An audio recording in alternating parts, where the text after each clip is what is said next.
How are we doing today, Las Vegas?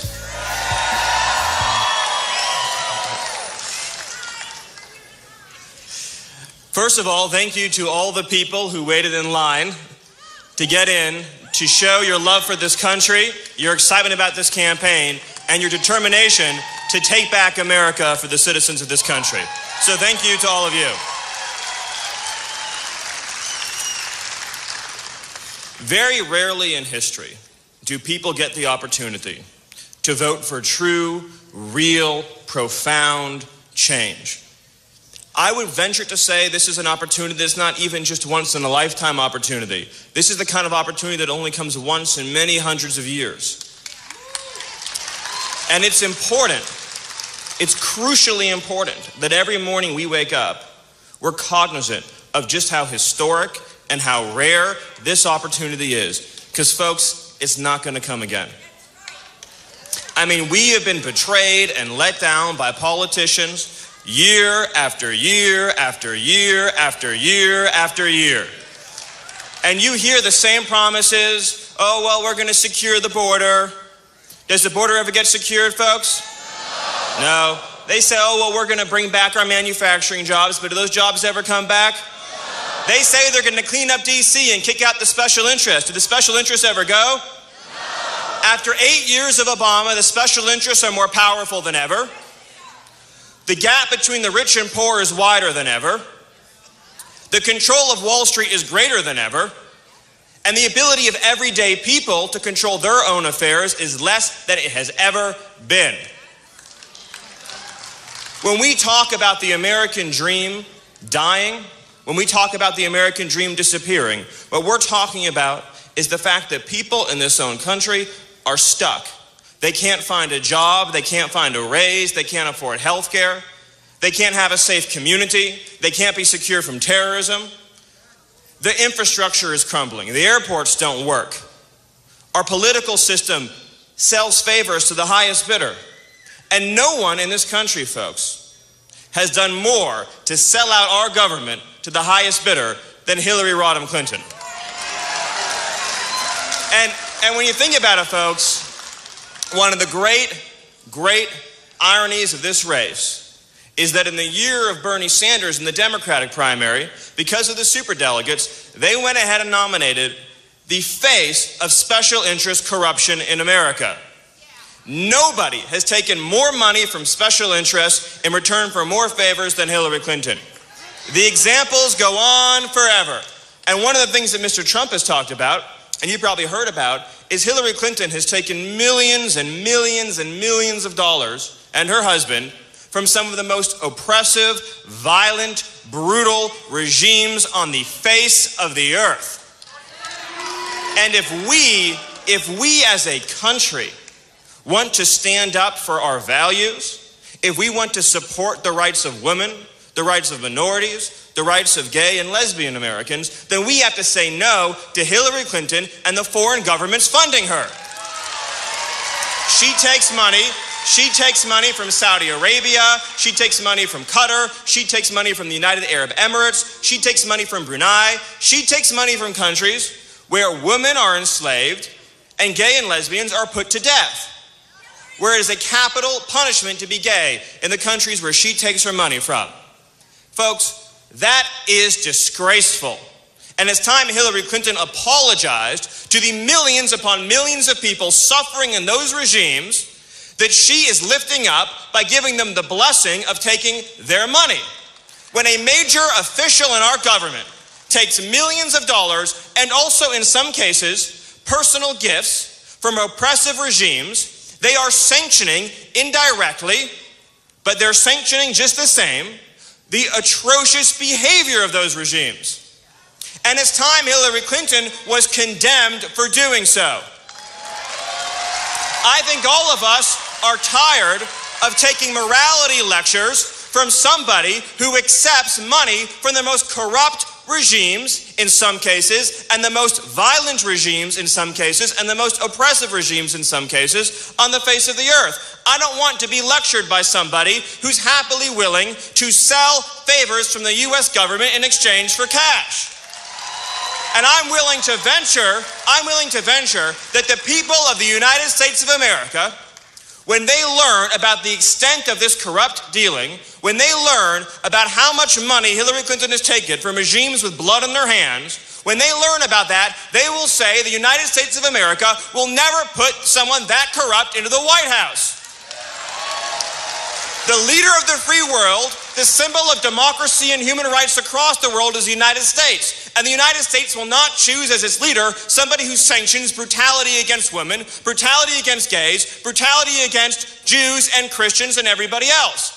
We are going to elect somebody who stands for and fights for the rights of all people, and that man is Donald J. Trump.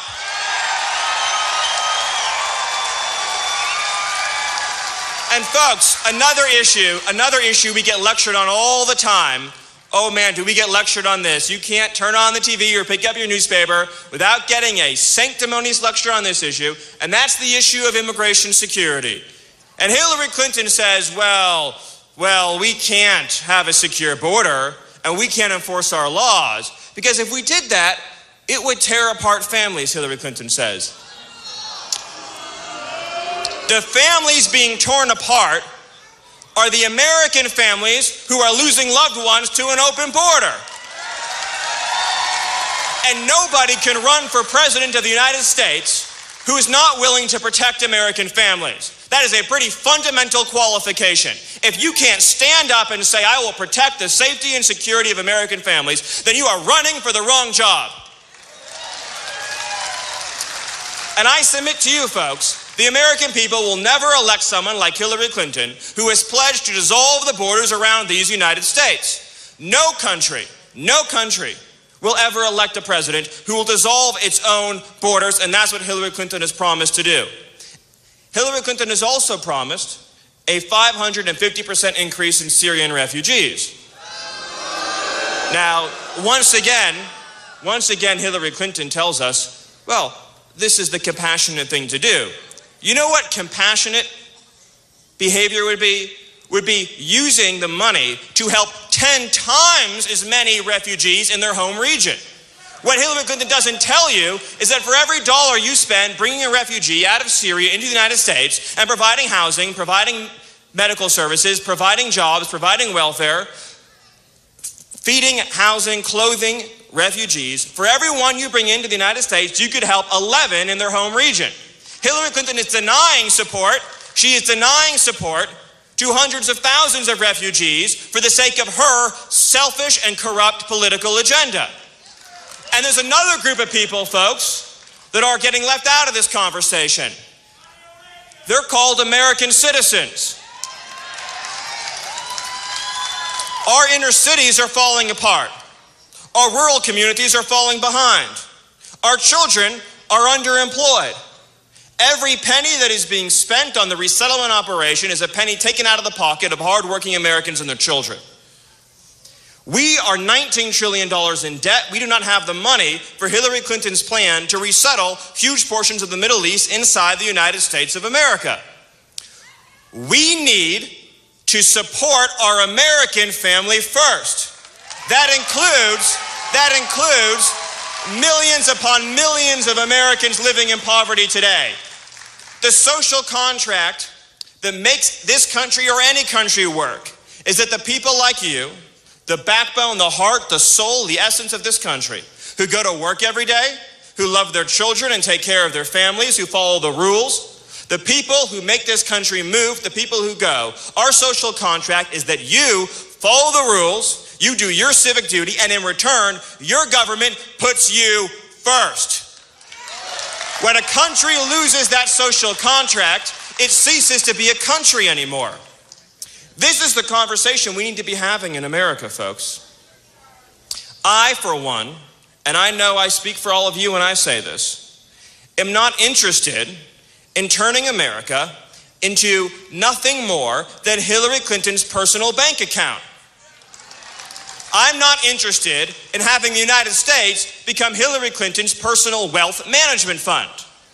I'm interested, and you're interested, and we're all interested in having a country that is about enriching you, that is about protecting you, that is about taking care of you and the people that you love. That's what a country's all about. Each of us as American citizens taking care of each other and loving each other and supporting each other and standing up for our principles and our values. And that includes not bringing people into our country, as Mr. Trump has said, who don't share our values. How does it help America or lift up America or support America to bring anyone into this country, wherever they may come from, who rejects our values, who rejects our tolerant way of living, and who in fact has hatred in their heart for our people? How is that good for America? How is that good for our people? It's not. Hillary Clinton is a career criminal, folks. All you have to do is read the book Clinton Cash. Man, it'll turn your hair white. Let me tell you something. One corrupt deal after another, including, by the way, selling 20% of U.S. uranium assets to Russia, while Russia is funneling tens upon tens of millions of dollars to the Bill and Hillary Foundation. Sweet deals for countries like Saudi Arabia and China, while they're giving money to, you guessed it, Bill and Hillary Clinton. Give money to Bill, get favors from Hill. The corruption of Hillary Clinton would make many crime syndicates very envious. The sophistication, the scale, the scope, the dollars involved, we are talking tens upon tens upon tens of millions of dollars. The amount of money that Bill and Hillary have made while pushing deals and pushing policies that have cut out millions of Americans from the workforce, that have driven down wages and jeopardized our national security, is shocking, appalling, and abhorrent. If this election is a referendum on morality, Hillary Clinton loses, and she loses badly. If this election is a referendum on decency, Hillary Clinton loses and loses badly. If this election is an election about corruption and integrity, Hillary Clinton will lose, and she will lose by historic margins.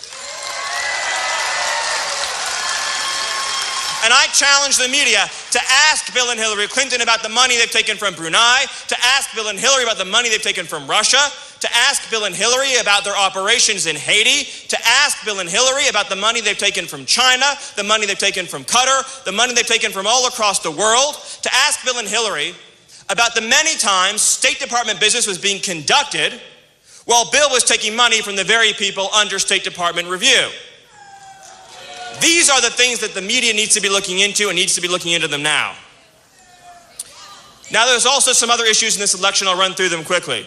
There's the issue of jobs, folks. Hillary Clinton supported NAFTA, she supported TPP, she supported the Korea deal. As Bernie Sanders says, Hillary Clinton has supported every trade deal that's destroyed our jobs. Do we want to vote for someone who's going to send all of our jobs overseas? Or do we want to vote for a man who's going to put jobs and wages for American workers first? Do we want to vote for a man who's going to put American families first? Do we want to vote for a man who can't be bought and sold, who can't be corrupted by special interests, and who will fight for you and you alone? I think it's time that you had a champion in your corner. I think it's time you turned on the TV and saw somebody fighting as hard for you as the other side fights for the special interests. I think it's time you had somebody in your corner protecting your interests and protecting your values. I think it's time you had somebody who is prepared to kick every last corrupt special interest out of Washington, D.C. And let's just run through a couple more things. Donald J. Trump is going to create millions of energy jobs. Hillary Clinton is going to shut down energy all across this country. Donald J. Trump is going to pass tax reform to create millions of private sector good-paying jobs. Hillary Clinton is going to raise our taxes and send even more jobs overseas. Donald Trump's going to get rid of regulation. It's destroying our economy. Hillary Clinton is going to regulate companies out of existence except for the companies lining her pockets. On every issue that matters to working people, trade, immigration, energy, taxes, regulation, Hillary Clinton is against the working people of this country. Are you prepared to cast a vote on behalf of working people and stand with Donald Trump? Are you prepared to cast a vote on behalf of secure borders and vote for Donald Trump? Are you prepared to send a message that will echo down through the annals of history that at this moment in America, we took back our country for the working people? And are you prepared to renew the social contract that says your value is not measured by how much money you make or how many dollars you contribute, but your value is measured by your worth as an American citizen? Folks, this opportunity, as I said at the beginning of my remarks, isn't going to come again. It is rare, it is special, it is unique. And it's incumbent upon all of us to find that last extra measure of devotion and dedication and courage on behalf of our children and their children after, to say at this crossroads, at this moment of corruption, at this time of special interest control, with thousands of people suffering every day because of our open border, millions of people suffering every day because of uncontrolled immigration, tens of millions of people losing their jobs and futures. At this moment, at this precipice, at this fork in the road, each and every one of you gave that last extra inch of dedication to return this country to the people sitting in this room today and all across this nation who are the true leaders of America. It's not the politicians, folks. You are not ruled by anybody. You're not controlled by anybody. Let this be remembered as the year that we return control of the American people to its rightful rulers. We return control of this nation to its rightful rulers, the American citizens. And so, you'll be hearing from Donald Trump in a moment. You'll be hearing from the man who's going to do that for you and so much more. You're going to be hearing from the man who's going to make you so proud and so thrilled, and the man who's going to secure that border and bring back our jobs and protect us from terrorism. And so the question I have for all of you, and I want you to shout so loud that everyone who betrayed you, everyone who let you down, everybody who betrayed families like the Kate Steinle family, everybody who betrayed families like the Carrier families in Indianapolis, everybody who ignored your cries and pleas for help, I want you to shout so loud that it quivers the conference tables in Washington, D.C. Are you prepared, folks, to elect as president a man who will put America first, last, and always? Are you prepared to elect Donald J. Trump as president of these United States? Are you prepared to take back your country? Are you prepared for real change on behalf of America? God bless all of you. God bless this state. And God bless the United States of America. Thank you.